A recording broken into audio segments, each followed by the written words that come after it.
Imagine the most secure prison in the world, a place that was branded as the inescapable. Now, imagine three men simply vanishing from within its walls. For over 60 years, the Alcatraz escape remains one of history's most baffling mysteries. We thought we knew the facts, but what if everything we believed was wrong? Prepare to dive into a meticulously researched exploration that uncovers startling new evidence and puts you in the detective seat. Did they defy the impossible? Or did the chilling, treacherous waters of the San Francisco Bay claim its ultimate secret? I'm your host, and you're watching Mystery in the Dark. Here, we pull back the curtains on history's most complex and chilling secrets. Every story that time has tried to fade, we bring into sharp focus.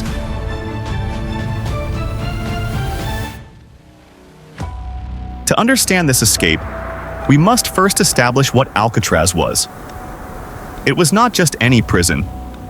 It was known as the Rock, an isolated fortress situated in the choppy, cold waters of the San Francisco Bay. The 1.5-mile swim to the shore was considered the ultimate deterrent.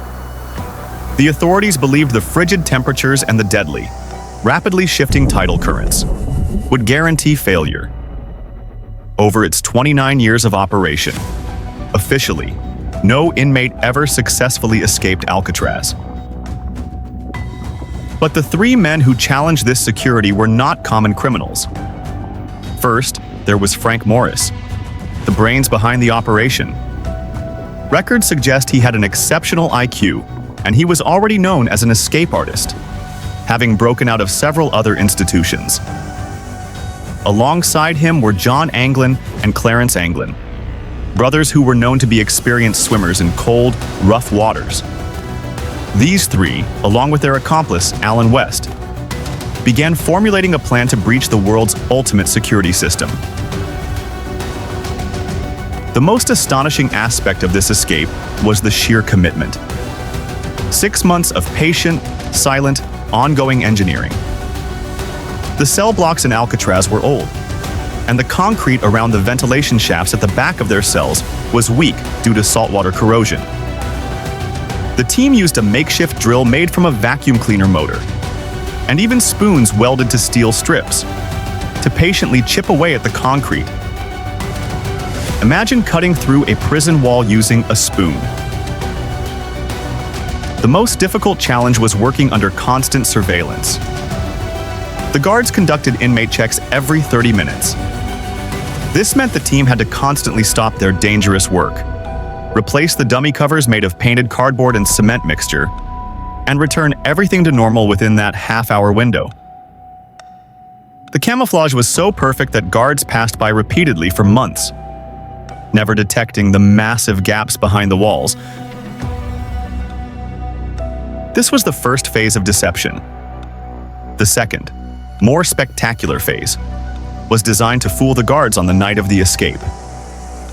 Using stolen materials, soap, toilet paper, newspaper clippings, and hair collected from the barbershop, they meticulously crafted decoy heads to place on their pillows. The dummies were so realistic that the escape was not discovered until 7:15 a.m. the following morning. This incredible feat of deception bought them over 8 hours of vital lead time. But once out, conquering the sea was impossible without aid. For this, they prepared their other masterpiece, the boat. They stole over 50 raincoats from the prison workshops and painstakingly sealed them together using homemade glue and hot steam pipes, creating a robust inflatable raft.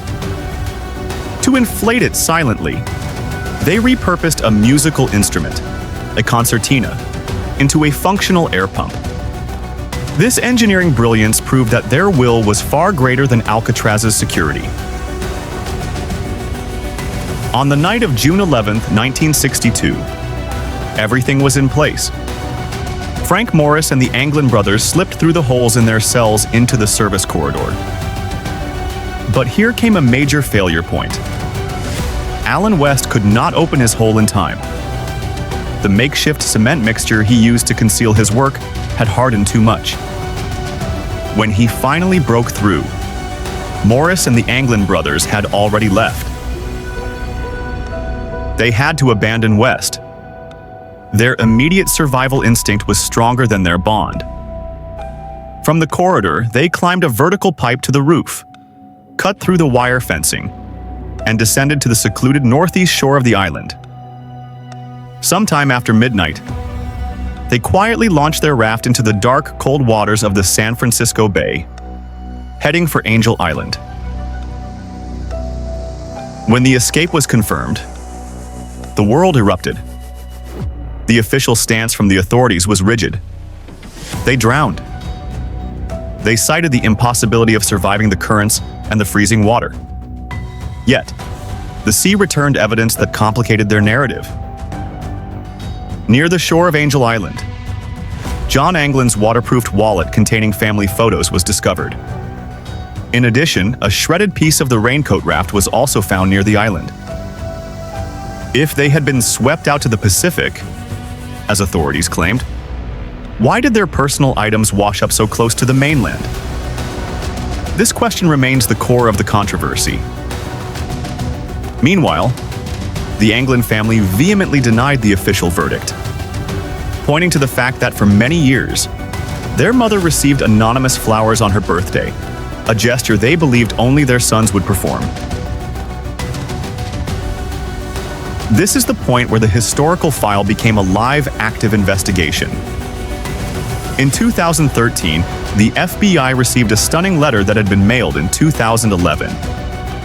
The letter was allegedly written by John Anglin, and it provided chilling personal detail, stating, "My name is John Anglin. I escaped from Alcatraz in June 1962. Yes, we all made it. I'm 83 years old and have cancer. If you announce on TV that I will be given a guarantee of 1 year or less in jail, I will write back and tell you where I am." The FBI analyzed the handwriting, but the results were inconclusive. They could neither confirm nor rule out that John Anglin was the author. This letter was the first physical evidence suggesting that at least one of them had survived.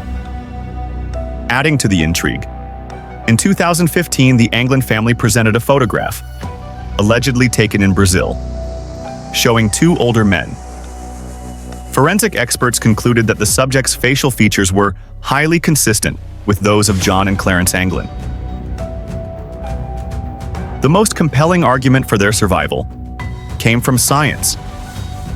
In 2003, scientists used a sophisticated model to simulate the exact tidal and current conditions of the night of the escape. The model produced a stunning conclusion. If the prisoners launched their raft slightly earlier than the official estimated time, specifically around 11:30 p.m., the current would not have pulled them out to the Pacific. Instead, it would have propelled them towards the Golden Gate Bridge. This meant the current would have landed them near the Muir Woods area on the San Francisco mainland. This location aligns perfectly with the discovery of tire tracks reported on the beach the next morning. And it was the very spot Alan West confessed they planned to have a stolen car waiting.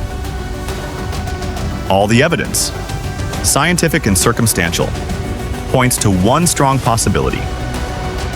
They successfully made it to the mainland, boarded a pre-arranged vehicle, and vanished into the night. Today, the files for Frank Morris and the Anglin brothers remain open with the U.S. Marshal Service. 3 criminals defeated the world's most secure prison and remained missing for over 6 decades. This is more than an escape. It is a profound human mystery that forces us to ask, can any prison truly contain the human will to be free? You have witnessed the Alcatraz Enigma, a mystery that time cannot solve. We found decoy heads, a shredded raft, and an anonymous letter, but no bodies. It's up to you to decide what you believe. Let me know in the comments below. Do you believe Frank Morris, John Anglin, and Clarence Anglin survived? Type #AlcatrazLives if you think they made it. If you believe they drowned, type #TheRock1. If you loved this deep dive and these shocking facts, then hit the subscribe button, ring the bell icon, and share this video with everyone who loves history and suspense. Until next time, remember, there are many secrets in the world, and we are going to uncover every single one of them. Keep watching Mystery in the Dark.